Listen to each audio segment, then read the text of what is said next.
ሰላም ከመይ ትጸንሑ ክቡራት ተዓዘብቲ ንሎሚ ዘዳለናዮ እዋናዊ ዛዕባ ሒዝና ቀሪብና ኣለና ንምክትታልኩ ምዕድም ግብፂ ኣብ ልዕሊ ኢትዮጵያ ጻቕጢ ንምክያድ ሓደስቲ ስጉምትታት ክትወስድ ጀሚራ ኣላ።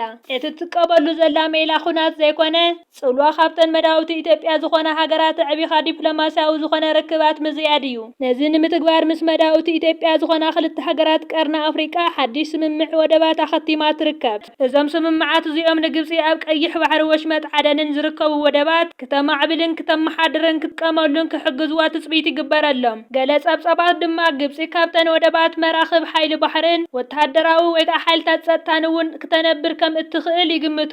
ወደብ ዓሰብን ጅቡትን ኣብ ጥቓቲ ኣብ ዓለምና ካብ ዘለዉ ኣገደስቲ መስመራት ባሕሪ ሓደ ዝኾነ መጻብብ ባብዒል መደብ እዮም ዝርከቡ። በዚ ጸቢብ መስመር ባሕሪ መዓልታዊ መዕለያ ዘይብሉ ዓለማዊ ንግዲ ይሓልፍ። እዚ ማለት ኣብዚ መዳይ ጽልዋ ዘለዋ ዝኾነት ሃገር ሓያል ፖለቲካውን ቁጠባውን ሓይሊ ኣለዋ ማለት እዩ። ምስሓብ ማይ ኣባይ እቲ ቀንዲ ንግብፂ ከምዚ ዓይነት ስጉምቲ ንክትወስድ ዝቕስቅስ ዘሎ ምዃኑ እውን ተገሊጹ። ኢትዮጵያ ኣብ ዲጋ ኣባይ ዝሰርሐቶ ግድብ ግብፂ ናብ ህዝባን ሕርሻታታን እታ ሃገር ዝውሕዝ ማይ ክጎድል ከም ዝኽእል ስጋኣታ ብቑሉዕ ክትገልጽ ጸኒሓ እያ። ነዚ ጉዳይ ብሰላም ንምፍታሕ ኣብ መንጎ እተን ሃገራት እተገበሩ ርከባትን ዘተታትን ብዘይፍረ ተበቲኖም እዮም። ግብፂ ውሕስነት ማይ ፈለግኒል ሕቶ ህልውናኣ ምዃኑ እያ ትገልጽ። ኢትዮጵያ ብመሬት እተኸበበት ሃገር እያ። ኣስታት 90-95 ንግዲ ወደባታ ብጅቡቲ እዩ ዝሓልፍ። ኢትዮጵያ ክትነግድን ክትዓብይ እንተኾይና ምስ ጎረባብታ ጽቡቕ ዝምድና ክህልዋ ከም ዘለዎ ተንተንቲ እናገለጹ ይርከቡ። ብኻልእ ኣረኣእያ ድማ ዝምድና ግብፅን ኤርትራን ክልቲኦም ወገናት ንዝጸንሐ ዝምድና ኣብ ዝተፈላለየ ዓውድታት ብዛዕባ ዘሎ ተኽእሎ ምትሕግጋዝ ዝሕይልሉ ኣገባብ ከም ዝኾነ ተንተንቲ ፖለቲካ ይገልጹ።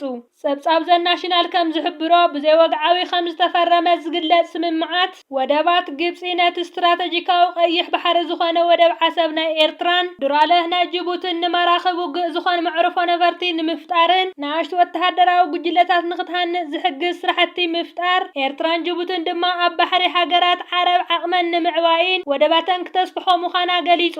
እዞም ግብፂ ካብ ነዊሕ እዋናት ሒዛ ልዑል ኣቓልቦ ሒዛትሎም ከም ዝነበረት ዝግለጸሎም ክልተ ወደባት ኣብ መንጎ ቀርኒ ኣፍሪቃን ሓውሲ ደሴት ጸባብ ስትራቴጂካዊ ኣገዳሲ ዝኾነን ኣብ ጠቕላላ ዓለም ለኻዊ ንግዲ ባሕሪ ብግምት ካብ 10 ሚእታዊት ክሳብ 12 ሚእታዊት ዓመታዊ ብኡ ኣቢለን ዝሓልፋ ጽዕነት ነዳድን ተፈጥራዊ ጋዝ ዓለምና ድማ ዓብዪ መተሓላለፊ መስመር እዩ።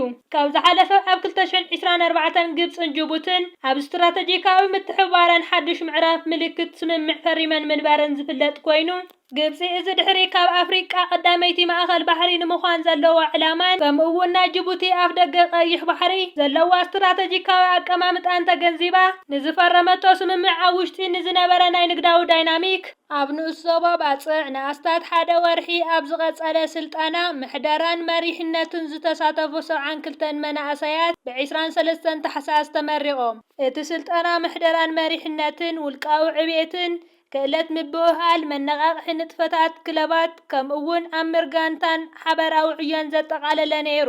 ቀንዲ ዕላማ ምብጻሕ ፕሬዝደንት ኬንያ ናብ ኢትዮጵያ ብምኽንያት ኣብ መንጎ ኢትዮ ቴሌኮምን ሳፋሪኮምን ተፈጢሩ ዘሎ ዘይምርድዳእ መፍትሒ ንምርካብን ነቲ ዘሎ ዘይምስምዕማዕ ንምፍታሕን ከም ዝኾነ ምንጭታት ገሊጾም።